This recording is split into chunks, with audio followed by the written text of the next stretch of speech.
हाँ बेटा, ये वर्कशीट 48 के क्वेश्चन आंसर्स हैं। पहला प्रश्न है, परमाणु साइज आवर्त में घटता जाता है, कारण बताओ। बेटा आपको पता है आवर्त क्या होता है, बाईं से दाईं तरफ जाते हैं ना, वो आवर्त होता है, और ग्रुप होता है ऊपर से नीचे आने में। तो हमने देखा था कि बाएं से दाएं जाएंगे तो परमाणु का साइज घटता है, क्योंकि उसके नाभिकीय बल में वृद्धि होती है। जो नाभिक है उसमें जो प्रोटॉन है, जो पॉजिटिव चार्ज है, वो इलेक्ट्रॉनों को ज़्यादा मजबूती से अपनी तरफ आकर्षित करने लगता है, इसलिए परमाणु साइज घटता है। और जहाँ पर प्रोटॉन और इलेक्ट्रॉन में आकर्षण कम होगा वहाँ परमाणु साइज बढ़ेगा। अब दूसरा क्वेश्चन है, संयोजकता से आप क्या समझते हो? किसी तत्व के इलेक्ट्रॉनिक विन्यास के द्वारा उसकी संयोजकता कैसे ज्ञात की जा सकती है? आपको पता है बेटा संयोजकता क्या होती है? तत्व की संयोजन क्षमता को संयोजकता कहते हैं। जैसे अभी आपको बताया गया था, सोडियम के बाहरी कोश में एक इलेक्ट्रॉन होता है, तो जो एक इलेक्ट्रॉन है उसको संयोजी इलेक्ट्रॉन भी कहते हैं, और वो सोडियम जो है अपना एक इलेक्ट्रॉन देके किसी और तत्व से मिलकर अपना एक यौगिक बना देता है, तो उसकी संयोजकता एक है। ठीक है। और इन तत्वों के इलेक्ट्रॉनिक विन्यास से कैसे पता चलता है? होता क्या है बेटा, बाहरी जो इलेक्ट्रॉनिक विन्यास होता है उसके बाह्यतम कोश को देखकर हम बता सकते हैं कि इलेक्ट्रॉन लेगा, देगा या साझा करेगा। जैसे कार्बन है, उसके पास 6 परमाणु क्रमांक है, तो उसके बाहरी कोश में 4 इलेक्ट्रॉन होते हैं, तो ये 4 इलेक्ट्रॉन साझा करता है। अगला है, तत्व के धात्विक अभिलक्षण से आप क्या समझते हैं? समूह में नीचे की ओर आने पर यह कैसे बदलता है, कारण भी बताइए। तो तत्व का धात्विक अभिलक्षण क्या है कि वो इलेक्ट्रॉन को कैसे त्यागता है।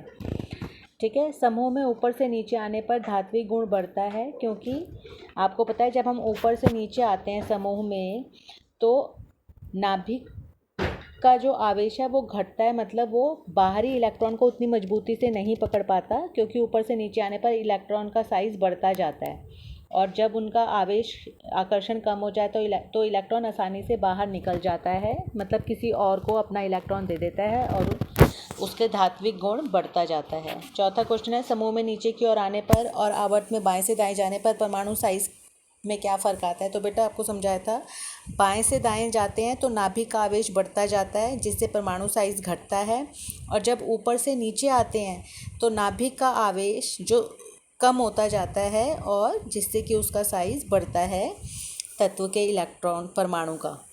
पांचवा प्रश्न है, आपको 4 तत्व दिए गए हैं PQRS, और उनके परमाणु क्रमांक दिए हुए हैं 12, 13, 14 और 15। तो हमसे प्रश्न पूछा गया, पहला तत्व क्यू की संयोजकता क्या होगी? तो क्यू का 13 है नंबर, परमाणु क्रमांक क्यू का 13 है, तो उसकी संयोजकता आप कैसे निकालोगे? अगर 13 है तो आप उसका इलेक्ट्रॉनिक विन्यास लिखोगे 2, 8, 3। तो उसके बाह्यतम कोश में 3 इलेक्ट्रॉन है, वो किसी को अपने 3 इलेक्ट्रॉन दे देगा, तो इसकी संयोजकता 3 है। अब प्रश्न अगला पूछा गया, इन तत्वों को धातुओं और धातुओं में वर्गीकृत करो।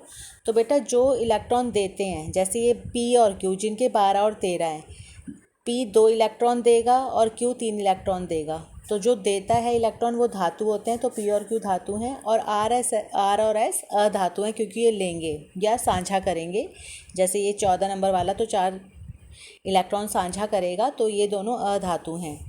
अगला क्वेश्चन है, इनमें से कौन सा तत्व अत्यधिक क्षारकीय ऑक्साइड बनाएगा? वो होगा P। क्यों? क्षारकीय ऑक्साइड किसके होते हैं? धातुओं के जो ऑक्साइड होते हैं, जैसे आपने पढ़ा हुआ है मैग्नीशियम का जो ऑक्साइड होता है, मैग्नीशियम ऑक्साइड, अगर इसको थोड़े से पानी में मिला लो और इसमें आप लाल लिटमस पेपर डालो तो ये नीले रंग का हो जाता है, तो क्षारकीय ऑक्साइड, इसका मतलब ये क्षारकीय है।